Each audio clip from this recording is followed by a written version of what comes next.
नमस्ते विद्यार्थी मित्रों, पाँचवीं हिंदी की कक्षा में मैं आप सभी का स्वागत करता हूँ। पिछले दो भागों में हमने सपूत इस कहानी का अध्ययन पूर्ण किया है। आज हम इस कहानी का स्वाध्याय इस वीडियो में देखेंगे। तो चलिए शुरू करते हैं पाँचवीं हिंदी सपूत इस पाठ का स्वाध्याय। तो सबसे पहला यहाँ पर सवाल है कि कोष्टक में उचित शब्द चुनकर रिक्त स्थानों की पूर्ति करो, यानी कि रिक्त स्थानों की पूर्ति हमें करनी है। जैसे कि यहाँ पर कोष्टक में आपको कुछ शब्द दिए गए हैं और उन शब्दों को क्या करना है, रिक्त स्थान जो है वो इन शब्दों से भरने हैं। तो यहाँ पर पहले ही इसके उत्तर लिखे गए हैं। मैं इसके उत्तर और प्रश्न दोनों एक साथ बता रहा हूँ। तो सबसे पहला सवाल है यहाँ पर कि तीन स्त्रियाँ अपने अपने लाडले के, तो यहाँ पर यह रिक्त स्थान था कि जिसे हमने पहले ही भर दिया है। तो यहाँ फिर एक बार कि तीन स्त्रियाँ अपने अपने लाडलों के डैश डैश का बखान कर रही थी। तो इसका उत्तर है गुणों का या गुण का। सवाल नंबर 2, पहली स्त्री का बेटा बड़े बड़े डैश डैश पढ़ लेता है। तो यहाँ पर उत्तर है ग्रंथ। अगला सवाल हम देखते हैं अब।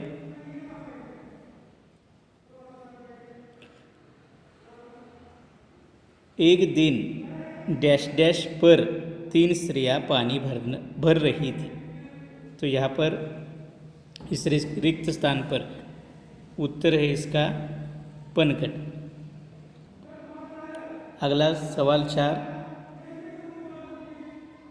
मेरा लाल डैश डैश सीधे साधे स्वभाव का साधारण किसान है। यानी कि फिर एक बार कि मेरा लाल डैश डैश स्वभाव का साधारण किसान है। तो इसका उत्तर है सीधे साधे।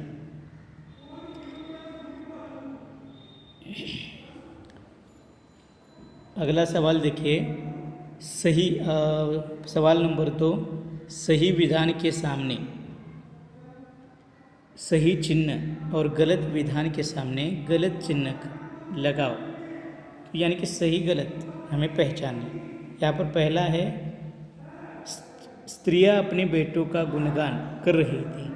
अब इसका उत्तर हमें सही या गलत इस चिन्ह के माध्यम से देना है। तो इसका उत्तर जो है वो सही है, इसलिए इस प्रकार का चिन्ह लगाया गया है। दूसरा सवाल, पहली स्त्री का पुत्र क्या था? तो पहलवान ही था। तो पहलवान था क्या? तो नहीं। तो उसका पुत्र क्या था? तो विद्वान था। इसलिए यह उत्तर क्या है? गलत है। अगला, दूसरी स्त्री के पुत्र ने माँ से जल्दी पानी लाने को कहा। जो दूसरी स्त्री का पुत्र पहलवान था, उसने अपनी माँ से क्या कहा कि मुझे भूख लगी है, जल्दी पानी लेकर आओ, ऐसा ही कहा था। तो यह उत्तर सही है। अगला, कर्तव्य और सेवा के बिना ज्ञान बल अधूरा है।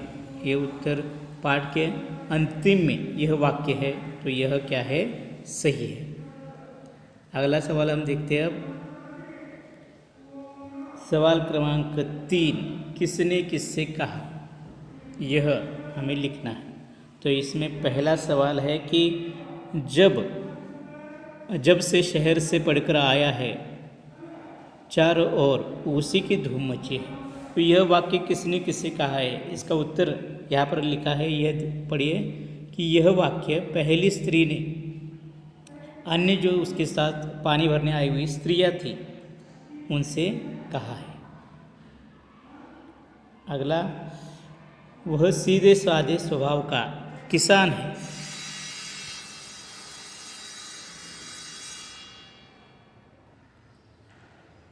इसका उत्तर देखिए यहाँ पर, यह वाक्य जो है वह यह वाक्य तीसरी स्त्री ने अन्य दो स्त्रियों से कहा है। कि जो तीसरी स्त्री थी जो एकदम चुपचाप से पहले रहती थी, उसने बाकी की स्त्रियों से कहा था। सवाल नंबर 3, व्याख्यान देने जा रहा हूँ, ऐसा किसने किससे कहा? तो इसका उत्तर है कि यह वाक्य पहली स्त्री के बेटे ने अपनी माँ से कहा था कि मैं व्याख्यान देने जा रहा हूँ, भोजन वहीं पर करूँगा, ऐसा उसने कहा था। अगला, पानी लेकर जल्दी पहुँचना, ऐसा किसने कहा? तो इसका उत्तर है यह वाक्य दूसरी स्त्री के बेटे ने, जो पहलवान था, उसने अपनी माँ से कहा है। अगला, तुम पानी लेकर क्यों चली आई, ऐसा किसने किससे कहा? तो इसका उत्तर है यह वाक्य तीसरी स्त्री के बेटे ने अपनी माँ से कहा। अगला सवाल क्रमांक 4, देखिए यहाँ पर क्या है कि निम्नलिखित प्रश्नों के उत्तर एक एक वाक्य में हमें लिखना है कि इन सवालों के उत्तर के कितने होने आवश्यक है। तो एक एक वाक्य में इसके उत्तर होने आवश्यक है। यहाँ पर पहला सवाल देखिए,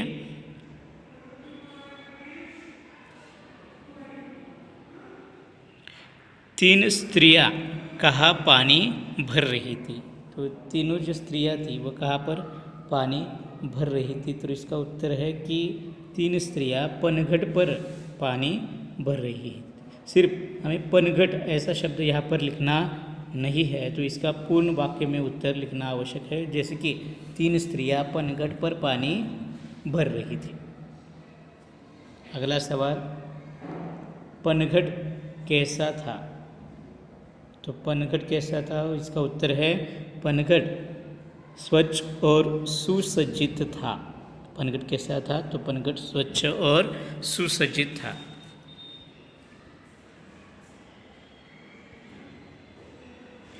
अगला, पहली स्त्री का बेटा किसके नाम, पहली स्त्री का बेटा किसके नाम बता देता था? तो यहाँ पर उत्तर है कि जो विद्वान था तो वह क्या करता था कि पहली स्त्री का बेटा आकाश के तारों को देखकर उनके नाम जो है नाम बताता था। सवाल क्रमांक 4, किसका बेटा सपूत था? तो वास्तव में जो दो स्त्रियां अपने अपने बेटों को सपूत कह रही थी, तो कहानी के अंत में हमने जान लिया है कि वास्तव में किसका बेटा सपूत है। तो इसका उत्तर है जो तीसरी स्त्री थी, उस तीसरी स्त्री का बेटा ही सपूत। अगला सवाल देखिए, सवाल क्रमांक 6, समानार्थी शब्द जो पाठ में आए थे उनके हमें समानार्थी शब्द लिखने हैं। जैसे कि पहला यहाँ पर शब्द है मुकाबला, तो मुकाबला का समानार्थी शब्द हम लिख सकते हैं सामना। दूसरा है जोश, जोश के लिए उत्साह। मामूली या इस मामूली के लिए साधारण। और बखान यानी कि प्रशंसा।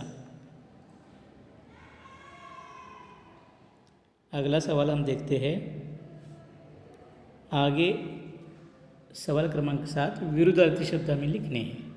तो जैसे कि पहला शब्द नई, इसका विरुद्धार्थी पुरानी। सपूत कपूत, छोटा बड़ा, स्वच्छ अस्वच्छ। तो इस प्रकार आप इनके विरुद्धार्थी शब्द क्या कर सकते हैं, लिख सकते हैं। साथ ही साथ इन्हें अपनी कापी में अच्छी तरह से लिख कर लीजिए। तो विद्यार्थी मित्रों, यहाँ पर हमने सपूत इस कहानी का स्वाध्याय जो था वह स्वाध्याय देखा है। आप अच्छी तरह से इसे क्या करें, अपनी कॉपी में लिखिए। धन्यवाद।